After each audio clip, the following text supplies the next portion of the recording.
My parents forced me to be an alcoholic at age 10. In my family, love was a currency measured in liquid ounces. It was a distorted, poisonous form of affection that was poured from a bottle, and I was born into a state of emotional bankruptcy. My parents, a pair of feral, functioning alcoholics who saw sobriety as a moral failing, began my indoctrination at the tender age of 10. I mean that quite literally. While other kids were learning multiplication tables and the proper use of a semicolon, my older brother Kyle and I were being taught how to handle our liquor like, in my father's proud words, real adults. Every Friday night, our home transformed into a bizarre, child-sized speakeasy for what my father jovially referred to as training night. The four of us would gather around the sticky kitchen table, the air thick with the smell of cheap beer and my mother's chain-smoked cigarettes. My dad would line up shots of tequila, the harsh, vegetal scent of the agave burning my nostrils, and my mom would cheer us on, her voice a boisterous, slurring testament to her own pre-training.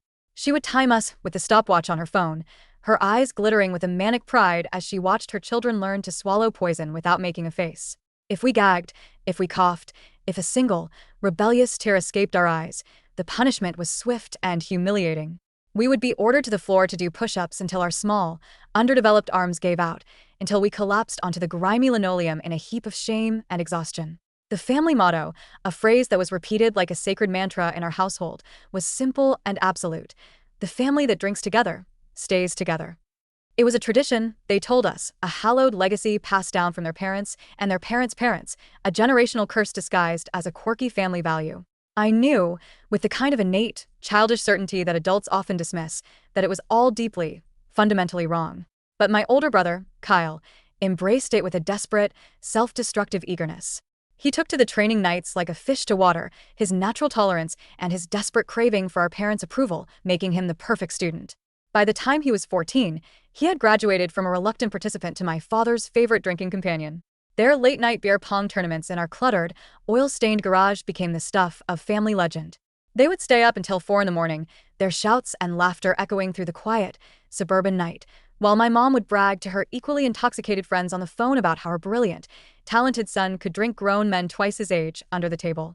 When Kyle started showing up to the breakfast table with hands that trembled so violently he could barely hold his fork, my dad would just laugh, a loud, booming sound that held no real joy. He'd crack open a beer, the hiss of the can a familiar morning sound in our house, and pour it into a glass for my brother, calling it the hair of the dog. The more Kyle drank, the more he became the son they had always wanted. His descent into alcoholism was rewarded with a shower of affection and material gifts. A new, top-of-the-line gaming system for his 15th birthday. Front row tickets to his favorite band. A sleek, dangerously powerful motorcycle for his 16th, a gift that horrified me and thrilled him in equal measure. He was the golden child, his worth measured in his capacity for self-destruction. And in this twisted family dynamic, his rise meant my fall. I became the family disappointment by default. Not because I was failing my classes or getting into trouble at school. Quite the opposite. I was a straight-A student, the captain of the debate team, a volunteer at the local animal shelter. I worked a part-time job at the campus bookstore to save money for college, a future I was desperately, quietly, building for myself, a future that did not involve waking up with a hangover every Saturday morning. And all of it, every achievement, every act of responsibility, was done with a clarity and focus that came from my steadfast, unspoken sobriety. My refusal to participate in their tradition was seen not as a sign of strength, but as a judgment, a betrayal. My mother's favorite refrain, usually delivered with a slurred, accusatory tone, was, "You know what your problem is? You judge everyone. You need to loosen up and have a little fun." It was hard to take her advice on fun seriously when she was stumbling into the furniture and struggling to form a coherent sentence. I considered, more times than I can count, calling the authorities, of seeking help from the outside world. But the fear of reprisal was a cold, hard knot in my stomach. My best friend, Jessica, had tried. She had made the brave, terrifying call to Child Protective Services, her own home a mirror image of my own chaotic, alcohol-soaked prison. The social worker had come, asked a few perfunctory questions, and left. And the moment her car was out of the driveway, Jessica's father had beaten her. The bruises a stark, ugly testament to the system's failure to protect its most vulnerable. After that, I ruled out CPS as an option. I was on my own. The day that shattered our family's fragile, dysfunctional equilibrium was Kyle's 18th birthday. We were having a party, of course, a boisterous, alcohol-fueled celebration of his official entry into legal adulthood, though he had been a practicing alcoholic for years. He was on the back porch, doubled over, a pained grimace on his face, but he was laughing. He joked about the sharp, stabbing pains in his side that had been plaguing him for weeks. Probably just need to build up more tolerance, he laughed, his skin looking sallow and unnaturally yellow in the dim glow of the porch light. My father's response was not concern, but celebration. He emerged from the house with a dusty, unopened bottle of $200 single malt scotch he'd been saving for a special occasion. He slapped Kyle on the back, a hard, congratulatory gesture that made my brother wince. "That's my boy," he boomed. "There's nothing a good drink can't fix." I thought for a fleeting, naive moment that he was joking, that this was some kind of sick, twisted prank. But then my mother pulled out her iPhone and started filming the scene, a giddy, proud smile on her face. "This is for your future kids," she announced, "to show them what a real man you are." And in that moment, watching them celebrate my brother's slow, painful suicide, I knew that if I wanted to survive, I had to stop fighting. I had to join them. I had to play their game. I became an actress, a Meryl Streep of teenage sobriety. I learned to fake a convincing drunken laugh, to stumble with a believable clumsiness, to slur my words just so. I would hold the same beer for hours, secretly pouring it into potted plants, when no one was looking. I became a master of deception, a spy in the house of my own family. And the saddest, most heartbreaking part of it all? It worked.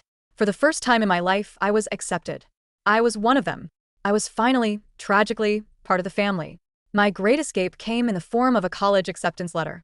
I had chosen Oregon State, a school thousands of miles away, a place where no one knew my name, my history, or the toxic secret I was running from. The physical distance was a liberation, but the true revelation came from an unexpected source, my randomly assigned freshman roommate. She was a quiet, kind, and incredibly self-aware young woman who was, as I would soon learn, in recovery for alcohol addiction. Through her, I discovered a world I never knew existed, a world of people who found joy, connection, and fun without poisoning themselves. I began attending the campus sober support group with her, at first as a silent observer, and then as an active participant. I sat in a circle of strangers, and, for the first time in my life, I told the truth. I spoke of the training nights, of the forced drinking, of the deep, gnawing loneliness of being the only sober person in a family of drunks. And they listened. They understood. In that circle of shared vulnerability, I learned about the science of addiction, about the insidious nature of intergenerational trauma, about how my family's tradition wasn't a quirky bonding ritual, it was a disease, a curse passed down from one generation to the next. For the first time in my life, I felt clear-headed, not just physically, but emotionally. I began to untangle the knots of guilt and shame that had been tied around my heart for so long. I started training for marathons, pushing my body to its limits, reveling in the clean, burning sensation of my muscles, a feeling so pure and alive it was the antithesis of the dull, numbing poison I had been forced to consume. And then, during the winter break of my sophomore year, in a fit of what I can only describe as a reckless, naive optimism, I decided to go home for the holidays. I was armed with my newfound knowledge, my newfound strength, and a foolish, desperate hope that I could be the one to finally break the cycle. I believed, with the fervor of a new convert, that if I could just show them a different way, a better way, they would see the light. I prepared for my visit like a missionary preparing for a journey into an uncontacted tribe. I gathered photos of my sober friends, a visual testament to the fact that fun and sobriety were not mutually exclusive. I bought cases of non-alcoholic beer and a fancy, sparkling, alcohol-free champagne. I rehearsed my speeches, my gentle, non-judgmental explanations of the science of addiction. I kept telling myself not to get my hopes up, to manage my expectations. But as I packed my car, I couldn't stop the fantasies from blooming in my mind. A quiet, sober Christmas morning, a genuine, heartfelt conversation, a family finally, truly, getting along. The fantasies shattered the moment I walked through the door. My father, his eyes already glassy, his breath already thick with the smell of beer, greeted me not with a hug, but by shoving a cold, sweating bottle into my hand. "There's our college party girl," he boomed, his voice a little too loud. I politely declined, my rehearsed speech already feeling flimsy and inadequate. "No thanks, Dad. I'm training for a race." My mother's face, which had been wreathed in a boozy, welcoming smile, instantly darkened. "Oh," she said, her voice dripping with a familiar, cutting disappointment. "So you're one of those now? Too good for your own family." The night spiraled downward from there, a predictable and tragic descent into our old, toxic dynamic. When I tried to excuse myself to bed early, citing jet lag and an early morning run, they followed me to my room, a bottle of tequila and 2 shot glasses in their hands. "You are not ruining Christmas by being a sanctimonious little witch," my mother snarled, her words a venomous slur. What happened next is a scene that still plays on a loop in my nightmares. My father, his strength surprising for a man so perpetually intoxicated, pinned my arms to my sides while my mother, her face a mask of righteous fury, tried to force the neck of the tequila bottle into my mouth. I kept my jaw clenched shut, my teeth grinding together, hot, silent tears streaming down my face. My father, in a move of cold, calculated cruelty, pinched my nose, cutting off my air. When I finally, inevitably, gasped for breath, my mother poured the fiery liquid down my throat. I threw it up almost immediately, the vomit a burning, acidic mess on the front of my shirt. They just laughed. "She's out of practice," my dad slurred. They spent the next hour in a sadistic, drunken game of trying to force more alcohol into me while I fought and screamed and cried. My brother, Kyle, the golden child, the one this was all supposed to impress, just watched from the doorway, his own body swaying, too drunk and too broken to intervene, even if he had wanted to. I finally, blessedly, pretended to pass out, my body going limp in my father's arms. When they finally stumbled out of my room, leaving me in a heap on the floor, I crawled to the door, my phone clutched in my trembling hand. Through the crack, I recorded them in the hallway, their slurred, triumphant laughter as they congratulated each other on breaking me back in. And then, huddled in the darkness of my childhood closet, the smell of my own vomit clinging to me like a shroud, I called 911. The distant, mournful wail of sirens grew steadily louder, a sound that cut through the quiet of our suburban night and the drunken haze of my parents' celebration. Through the cracked door of my closet, I watched them freeze mid-laugh, their faces a comical, then terrifying, tableau of confusion shifting to pure, unadulterated panic. My mother dropped the tequila bottle, and it shattered on the hardwood floor, the sound a sharp, splintering punctuation mark to the end of their party. "Did you hear that?" My mother's voice, which had been a boozy, slurring drawl just moments before, was now sharp, sober, and laced with fear. My father stumbled to the living room window, yanking back the curtain. The flashing red and blue lights of a police car painted his face in grotesque, alternating strokes. "Someone called the cops," he whispered, his voice a hoarse, incredulous sound. They both turned, their eyes zeroing in on my bedroom door. I stayed perfectly still in the darkness of the closet, my phone clutched in my sweaty, trembling palm, my breath held tight in my chest. I prayed they would believe my performance, that they would think I was still passed out on the floor. My throat burned from the forced alcohol, and the acrid smell of my own vomit was a suffocating, nauseating cloud. "Check if she's actually unconscious," my father ordered, his voice a low, urgent command. "You check," my mother shot back, her own voice a venomous hiss. "This is your fault for pushing it too hard." "My fault? You're the one who poured it down her throat." Their whispered, frantic argument gave me the precious seconds I needed. I slipped out of the closet and positioned myself on my bed, my eyes squeezed shut, my breathing deliberately shallow, my body as limp as I could make it. The heavy, shuffling footsteps approached my door. My father's hand, calloused and smelling of stale beer, grabbed my shoulder and shook me hard. "She's out cold," he announced to my mother with a grunt of satisfaction. The doorbell rang then, a series of short, authoritative bursts, followed by a heavy, official-sounding knock. "Police. Open up." My mother scrambled for a can of Febreze, spraying it frantically around the house in a futile attempt to mask the overwhelming stench of alcohol, while simultaneously kicking the shards of the broken tequila bottle under the couch with her bare feet. "Kyle," she hissed up the stairs. "Get down here and act normal." I heard Kyle, my poor, broken brother, stumble down the stairs, his clumsy descent a series of thuds and bumps against the walls. Through my barely open eyelids, I watched him grip the banister at the bottom of the stairs, his entire body swaying, his skin possessing a sickly, unnatural yellow tint, even in the dim, forgiving light of the hallway. "Stand up straight," my father hissed, slapping Kyle on the back with a force that made him stagger. "And remember, we were just having a quiet family evening. Got it?" The knocking at the door intensified, louder and more insistent this time. "Police. We need you to open this door now." My father, a master of deception, plastered on his charming, gregarious salesman's smile and swung the door open. Two uniformed officers stood on our porch, their expressions grim, their hands resting almost casually on their utility belts. "Evening, officers," my dad said, his voice smooth and welcoming. "Is there something wrong?" "We received a 911 call from this address, sir," the taller of the two officers said, his eyes peering past my dad into the chaotic, Febreze-scented interior of our home. "A report of a disturbance." "A disturbance?" My dad laughed, a practiced, easy sound. "Must be a mistake. We're just having a quiet family night." That was my cue. With a theatrical, drunken stumble that required very little acting, I emerged from my bedroom, The front of my Oregon State hoodie still streaked with the evidence of their assault, my throat still raw and burning. The officer's eyes immediately locked onto me, their professional neutrality sharpening into a focused concern. "Miss, are you all right?" the female officer, whose name tag read Martinez, asked, taking a step toward me.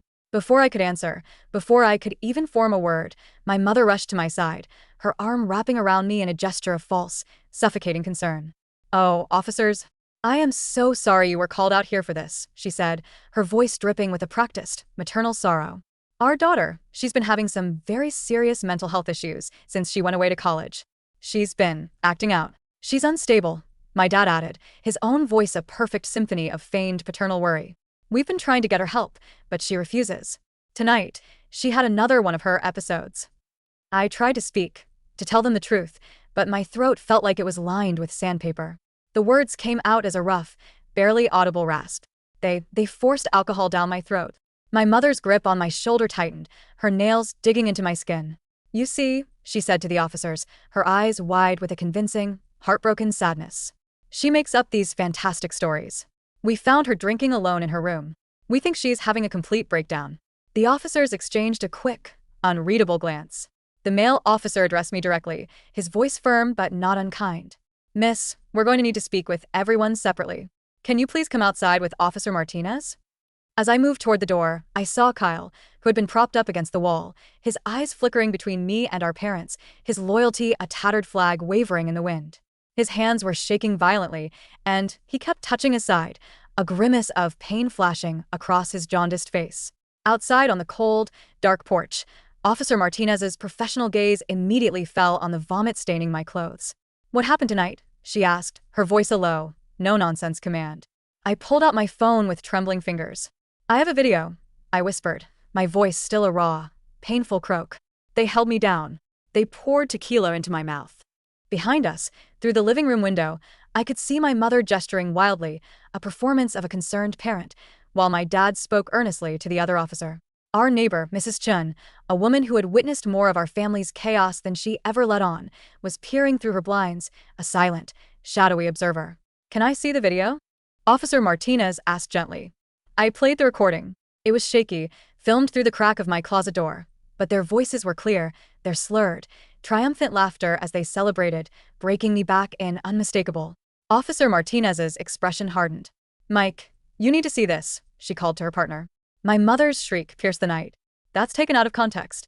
She edits things to make us look bad. Where's your warrant?"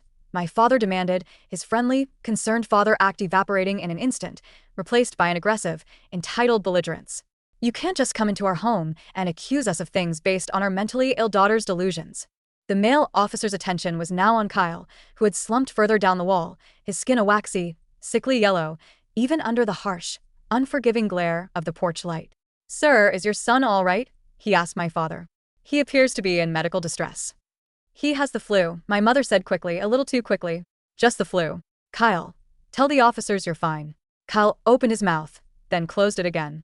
He looked at me, his eyes filled with a desperate, silent plea, then back at our parents, then back at me. His silence, his inability to choose a side even now, was a betrayal all its own. "We need paramedics here," Officer Martinez said into her radio, her voice crisp and professional. "Possible alcohol poisoning and a separate medical emergency."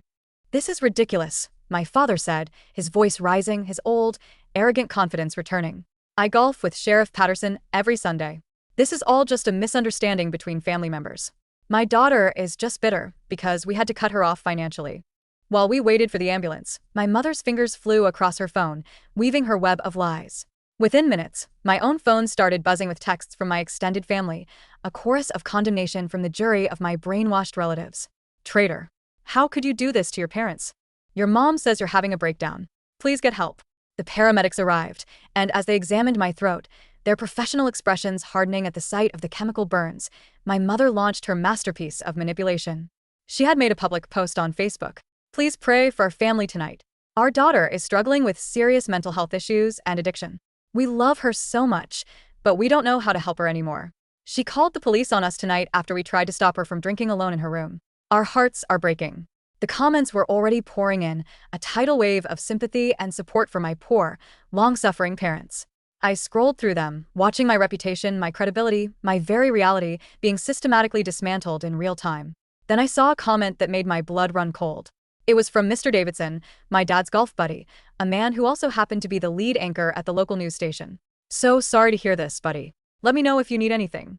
By morning, this wouldn't just be family gossip. It would be the news. The harsh, fluorescent lights of the police station interrogation room made everything feel sterile and surreal. I sat there, my throat still burning, watching my life unravel through the cracked screen of my phone.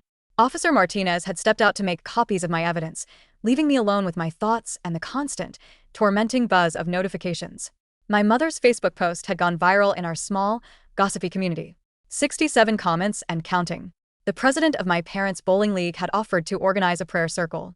My dad's golf buddies were already planning a fundraiser to help pay for my treatment. Even my old high school English teacher, a woman I had admired, had chimed in about how she'd always sensed a troubled spirit in me. My hand shook as I scrolled through the messages, each one a small, sharp cut. Then one comment, buried in the middle of the thread, made me freeze. It was from Benji, the young, kind-faced bartender at my parents' favorite watering hole, a place I knew they frequented almost daily. Kyle's been coming to the AA meetings at the church for 3 months now. Your parents don't know. He's really trying. Before I could even begin to process this bombshell, this secret act of rebellion from my brother, my Uncle Tony, my mother's brother, and a lawyer whose entire career was built on defending drunk drivers, burst into the interrogation room. He was a smaller, but no less belligerent, version of my father, and his breath reeked of the same expensive whiskey. He slapped a stack of papers thick enough to be a novel down on the metal table. "These are your parents' financial records," he announced, his voice a triumphant slur. "They show that they pay for your tuition, your rent, your car insurance, your health insurance, and even your phone bill. You are completely and legally dependent on them." He pulled out another document with a theatrical flourish. "And this is a withdrawal form already prepared. One signature from them, and you are cut off from everything. Is that really what you want, sweetheart?" Officer Martinez returned, her expression a mask of barely concealed irritation. "Sir," she said, her voice tight, "you cannot threaten a witness in an active investigation." "I'm not threatening anyone," Uncle Tony said, his smile a greasy, self-satisfied slick. "I'm simply explaining the complex family dynamics to help my troubled niece make a more informed decision about her future." My phone buzzed again. It was a text from my college roommate. "Your mom just friended me on Facebook. She's asking really weird, invasive questions about your mental health and your sober friends. What should I do?" The walls were closing in, a carefully constructed prison of lies and manipulation. "Look," Uncle Tony leaned forward, his whiskey-soaked breath making me gag. "Your parents are willing to forget this whole misunderstanding. They'll even pay for you to get some real therapy, not whatever experimental, anti-family nonsense you've been doing at college. All you have to do is sign a statement admitting you were confused about what happened tonight." Confused? My voice cracked with a mixture of rage and disbelief. They held me down and poured alcohol down my throat. "You were emotional," he said simply, waving a dismissive hand. "Memory plays tricks. Maybe you had a few drinks on your own to calm your nerves about coming home for the holidays. Things got a little out of hand, and your parents, in their concern, tried to help. These things happen in families." Officer Martinez's partner knocked and entered the room. "We need to transport the brother to the hospital," he said. "His condition is deteriorating." Through the doorway, I caught a glimpse of Kyle being loaded onto a gurney. His skin had taken on a grayish, greenish tinge, and he was clutching his side, his face a mask of pure agony. Our eyes met for a fleeting, desperate moment, and I saw a raw, primal terror in them that I had never seen before. "Kyle." I tried to stand, but Uncle Tony casually blocked my path. "He'll be fine," he said, his tone bored. "Probably just needs some fluids." The stress of tonight hasn't helped his flu. But I knew better. In my frantic, late-night research after noticing Kyle's symptoms months ago, I had become a reluctant expert on liver disease. The jaundice, the abdominal pain, the tremors, they were all classic, terrifying signs. "His liver is failing," I blurted out, my voice rising with a desperate urgency. "He needs to be evaluated for transplant eligibility. Please, tell the doctors to run a full hepatic panel." Uncle Tony's face darkened. "Now you're playing doctor," he sneered. "This is exactly the kind of delusional, attention-seeking behavior your parents have been dealing with for years." My phone rang. It was my dad. "Are you happy now?" His voice was ice-cold, devoid of any paternal warmth. "Your brother is being taken to the hospital because of the stress you have caused. If anything happens to him, it is on you. He's sick because you have been systematically poisoning him since he was 10 years old." I screamed into the phone, the last of my composure shattering. "We gave him a family tradition," he roared back. "Something to belong to. You're the one who rejected us. Who thinks you're better than everyone else. My mother's voice, shrill and triumphant, came through in the background. Tell her about the diary. My blood ran cold. What diary? The one you kept your freshman year of high school, my dad said, his voice a low, menacing growl. The one where you wrote about how much you hated us, how you fantasized about running away, how you wished you had different parents. We kept it, you know, just in case we ever needed to show people who you really are. The line went dead. I stared at the phone, my mind reeling. That diary, a repository of all my lonely, teenage angst, was now another weapon in their arsenal. I was trapped in a web of my family's making, and the more I struggled, the more entangled I became. The next 72 hours in the psychiatric facility were a descent into a bureaucratic, Kafkaesque hell. Every truth I told was twisted into a symptom of my supposed instability. My marathon training was labeled as obsessive exercise behavior. My work with the sober support group was reframed as cult involvement. My deep, research-backed concern for my brother's health was dismissed as a fixation and stalking. I was finally released only after a young, astute psychiatrist, Dr. Patel, took the time to contact Dr. Chun, my neighbor who provided her security footage, and after my sober support group, my academic advisor, and my boss all called, painting a picture of me that was wildly inconsistent with my parents' narrative. But I was released into a world where I was a pariah. My parents had drained my bank accounts, and I was now broke and effectively homeless. I went straight to the hospital. Kyle was in the ICU, his body a frail landscape of tubes and wires, his skin the color of old paper. They brought me beer yesterday, he whispered, his voice a dry, rattling sound. Said it would make me feel better. I couldn't say no. His liver was failing, and my parents were refusing to consent to a transplant evaluation, claiming that their family didn't believe in taking parts from dead people. The cruelty was breathtaking. In his apartment, I found the insurance he had told me about. A USB drive filled with videos of my parents forcing him to drink, and journals detailing his secret, desperate attempts to get sober. Armed with this new evidence, I went back to the hospital, ready for war. My parents were there, trying to force a barely conscious Kyle to sign over his medical power of attorney. A chaotic, ugly confrontation ensued, a scene of shouting and threats that ended with other families, other victims of the training night tradition, showing up to support me, their own stories of abuse spilling out in a torrent of long-suppressed pain. In the midst of the chaos, Kyle's monitors began to shriek. His body was shutting down. In a final, desperate act, his pregnant girlfriend, Alexandra, revealed they had gotten married in the hospital chapel the day before, and she was now designating me as his medical proxy. I consented to the transplant evaluation. My parents were escorted out by security, screaming about betrayal and lawsuits. A liver was found. The surgery was a success. Kyle would live. The legal battles that followed were long and brutal, but the evidence was overwhelming. My parents and the other training night families were convicted on multiple counts of child endangerment and assault. My parents lost everything, their reputation, their social standing, their children. Kyle, after graduating from a 90-day rehab program, dedicated his life to helping others, becoming a counselor at a recovery center. He and Alexandra are raising their beautiful, healthy daughter, Sophia, a world away from the toxic traditions of our past.